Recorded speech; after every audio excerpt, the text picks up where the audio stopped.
pangeran, ciri pangeran ngabeungharkeun, ciri pangeran ngahirupkeun. Atuh geus ari kitu mah eueuh nu diharepkeun kecuali saha tah? Gusti Allah. Tu la ilaha illa teh panjang, teu aya nu jadi andalan kecuali Allah, teu aya nu dipenta rezeki kecuali Allah, teu aya nu bisa manjangkeun umur kecuali Allah, teu aya anu bisa ngabeungharkeun kecuali Allah, teu aya nu bisa ngapinterkeun kecuali Allah, teu aya nu bisa nyolehkeun kecuali Allah. La ilaha illa ana. Tah faman aqarra li bitauhidi, saur Allah, sahajal manu ngaikrarkeun ka kaula ku cara nauhidkeun ka kaula. Hate ikrar bari wungkul nauhidkeun ka Allah. Nauhidkeun teh hiji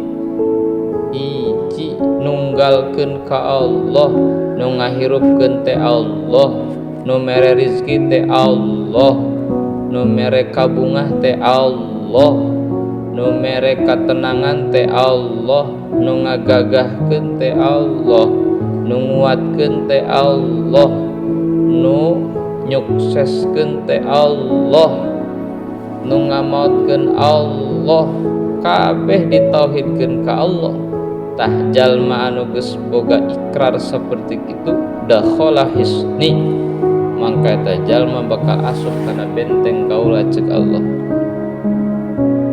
asup dina pangjagaan Allah. Sehingga wa man dakhala hisni amina min adabi, sahajami anu aya dina benteng Allah, penjagaan Allah, atuh bakal salamat dina siksa Gusti Allah. Tong boroning di akhirat, di dunia ge bakal dijaga ku Allah zaman nu kitu. Gerak boga kayakinan kabeh ku Allah, nu ngabeungharkeun Allah, nu ngarizkian Allah, nu nyukseskeun Allah, nu mere jodoh Allah, nu mere bungah Allah, kabeh diterapkeun kabeh ku Allah. Bakal aman hirupna, moal aya anu ngamusuhan, moal aya anu kumaha-kumaha, lamun geus dijaga ku sahata ku Allah. Lamun di dunia geus dijaga ku Allah, tuh komo di mana? Di akhirat. Matak di antara ngaji teh ngaji keur nerapkeun supaya hate bertauhid ka Allah. Atuh dohir mah usaha, dohir mah ngaji di madrasah, tapi da tetep hate mah berpegang teguh, boga patokan.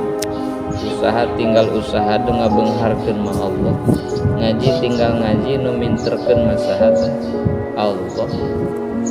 Ngan kupedah kudu aya syariat hungkul, maka awak lempang dina syariat, hate berjalan dina hakikat. Tauhid tah nauhidkeun ka Gusti Allah supaya orang salamet dunia akhirat. Talah sar Gusti Allah. Paman aqarra li bitauhid dakhala hisni, wa man dakhala hisni amina min adzabi. Di hadis diriwayatkeun ku Imam Asy-Syairazi nampi ti Sayyidina Ali radhiyallahu anhu,